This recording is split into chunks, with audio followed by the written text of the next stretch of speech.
Hello everyone, this is Crota giving you a shoutcast and Game 6, I believe, between Clan Prime and Clan Prime and EG. So here we have Atreyu. Oh, sorry, is this? I believe this is PungPung Prime. I believe. Okay, so it's PungPung Prime and Atreyu. I thought PungPung was actually a Zerg player, so I may have gotten these names confused. I'm just going to try to reference them as the Prime Zerg, Prime Terran versus EG Machine and Incontrol. And now you finally see Incontrol moving out and doing what he does best, a proxy pylon down over here. You've seen this strategy before. He will be able to set up gateways here in just a moment, and he will be trying to Zealot rush the Terran player in this time. So he was not lucky enough to try to go up against the Zerg player. The Zerg player normally has a much difficult time trying to defend against that early rush. We'll see what Incontrol is going to be doing here in just a moment. He should be setting up one gateway and then perhaps followed by another gateway in just a second, and that will allow him to get a very fast Zealot rush out. And now this is going to be a problem. So we now see the supply depot has been placed down by the Terran Prime player with that supply depot there instead of on that front door, and that is going to be a mistake, as he's not going to be able to really fend off against all the Zealots that will be trying to and will be able to run up that ramp in just a moment. SCV is now on the move. Will the SCV gain sight of those gateways? And that is going to be the key question. No, setting up another barracks here. So he is going for a 2 racks build. He's going for a 2 racks build, and that should be fairly effective against the 2 gateways that are now currently being warped in over here. We know that the Terran player has a stronger economy right now just because of the amount of harvesters. He does have 12 harvesters compared to how many does he have over here? Only 10 harvesters here, but he is saving a lot of chrono boost, so Incontrol will be able to get a lot of chrono boost out in just a moment. Another supply depot should be placed down here in just a moment, and now this front door seal is going to be nearing completion. That is going to be very difficult for the Zealots to try to run up that ramp. We do see one Zealot now coming in, and a second supply depot now trying to be placed down here. Already Marine coming in to join in on that fight, and this is going to be a problem. One SCV was now taken down, as this SCV may get taken down as well. That SCV now has been shot down. SCVs coming off the mineral line. It will be able to finish off this one supply depot here, and now in come the Zerglings. Zerglings stopping the production there, so that is going to be a problem. SCVs need to come off in order to be able to fend off this attack, and now there's a very effective rush now coming in. Just a delay by about 5 seconds is the issue. If the other barracks was placed down here instead, that would have worked out much better. But instead, this building is still very far away, needs to get repositioned here and perhaps try to re-engage on this fight. We do see that the mules and the SCVs are trying to run away. Will anything be able to come of this is going to be the key question and the key issue. The barracks now lifting off, perhaps going to try to lift off and fight another day. And I'm moving over here and then trying to build barracks here and here to prevent any Zealots and Zerglings from running up that ramp. SCVs are still trying to run away from those Zerglings. One Zealot and not turning around to deal any fighting, and now many of those Zerglings now have that metabolic boost, will be able to simply surround, and that is going to become a really bad problem in just a moment. So yes, Team EG just showing how effective they are with this double rush tactic. A barracks will be placed down here and another barracks being placed down here, so that is going to stop any reinforcements from being able to get up that ramp easily at all. And as that second barracks now gets placed down, we should be getting Marines on this ramp in order to try to fend off that attack. And now what's going to be happening with this one orbital command is going to be a key question. Zerglings still fighting around back over here. Zealots coming in. Double queens are engaging as well, so 2 queens engaging. Zerglings are going to be able to deal a lot of damage. One queen was taken down. A second queen will get taken down as well, as those drones are still trying to engage. Marines are being trained out here. SCVs now coming off the mineral line in order to, I guess, try to deal some damage as well. The Zealots are going to be in a very difficult situation, as no reinforcements will be able to come in at all.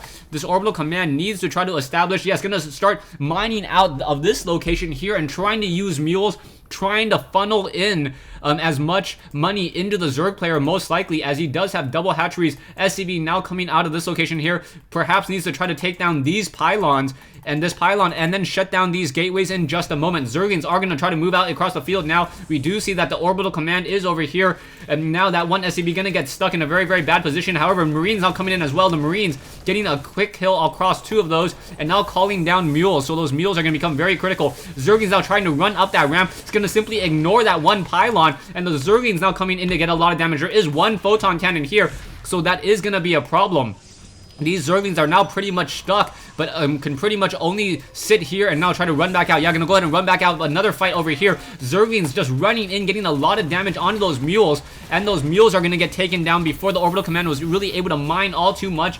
The barracks has been lifted off once again, and now this fight is still continuing. Nothing taking down this one pylon over here. It is just a Zerg versus Zerg battle, but now in come Banelings from Machine. So Machine with those Banelings should be able to take down many of these drones and those Zerglings as well. Banelings are able to one-shot those Zerglings. Those Zerglings are going to have a very, very difficult time as those Banelings are now coming in to reinforce. Marines, try to get back away, and now need to turn around and fight as well, as Banelings going straight into that mineral line there. The Banelings trying to get as much damage, will be able to chase after those drones, and now Marines are going to try to clean up. Banelings simply just going to run in, getting off some kills there, not too effective with those Banelings. Now one Baneling's just wandering around, needs another Baneling in order to help him out here. One Zergling perhaps should try to, yes, very nicely done. And now those drones are going to be able to mine back once again. So really, really nicely done by the Zerg player to ensure that not much damage has been dealt. We now see an Overlord here. The mule is still trying to mine out of this location, trying to give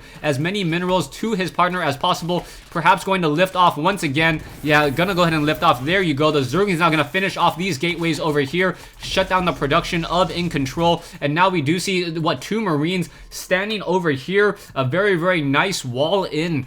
But really, the problem is gonna be trying to get up a very strong economy from off of this one Zerg base in order to be able to fend off this attack. We now see a very, very strong front door over here, and now Zerglings is trying to engage back over here. This one Baneling may be able to get off a lot of kills. It doesn't look like it, as those Zerglings are able to run away. Three Zerglings lost in that engagement there. The Zerglings now trying to run back over here, should be able to get some protection there, and nicely done. Now these Zerglings are going to be forced to pull back. There is one Baneling, getting a bunch of kills there. That was really nicely done off of that one Baneling, getting off 6 kills as the fights continue. And now we now see the Terran player trying to perhaps use mules once again. Will be forced to lift off even further, as these Zerglings now going to simply just try to circumnavigate across those other across all those Zerglings there, and know those Zerglings could just turn around and take down that one Ling there, as this orbital command lifted off once again. Marines now activating this Elnaga watchtower, and now in come the Zerglings. Zerglings now trying to get some damage across some of these drones instead, and now going into the base of Machine now getting a little bit of action in on that fight, as both sides are now taking some damage. But now Stalkers are engaging. Overlord, Marines now trying to move out. There are a decent number of Stalkers though, so the Marines are going to try to shoot down this one Overlord. More Marines still come funneling out. Down goes one Overlord there. More Stalkers still need to come back to reinforce. Zerglings will be able to surround those Marines. There are some Stalkers now coming in once again. These 5-6 Marines with a swarm of Zerglings should not be able to help all too much, as those Stalkers, and now Incontrol with a large army of Stalkers, 1,000 mineral army, should be able to simply clean up the rest of this. But no, the Zerglings now coming back in, and now the Zerglings going to try to surround many of those Stalkers. The Marines getting the kills off on those Banelings before those Banelings were able to hatch or be able to get within splash damage, and now pulling back once again. Nothing being mined out of this location here, as those Marines are going to once again try to focus down more of those Stalkers. Zerglings now coming in, getting a lot of damage across multiple Stalkers. More Stalkers now trying to come in again.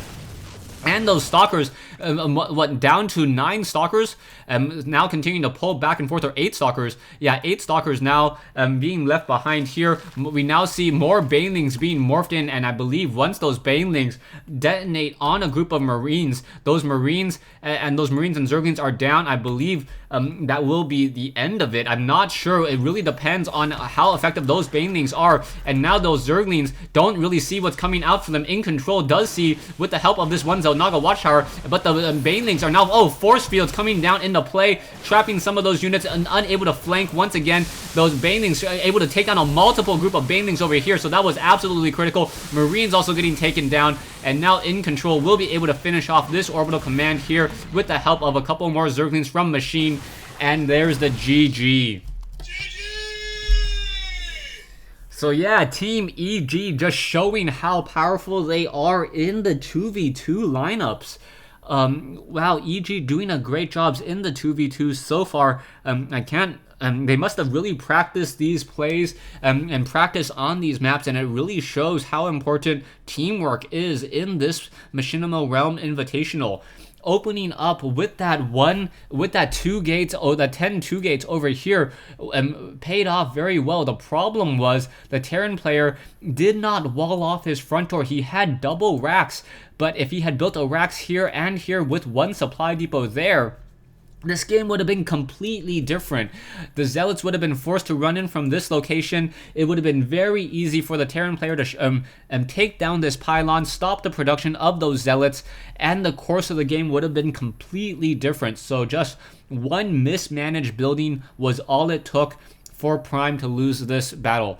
Thanks for watching. Thanks for listening. I hope you guys enjoyed this 2v2 replay here on Arid Waste between Prime and EG.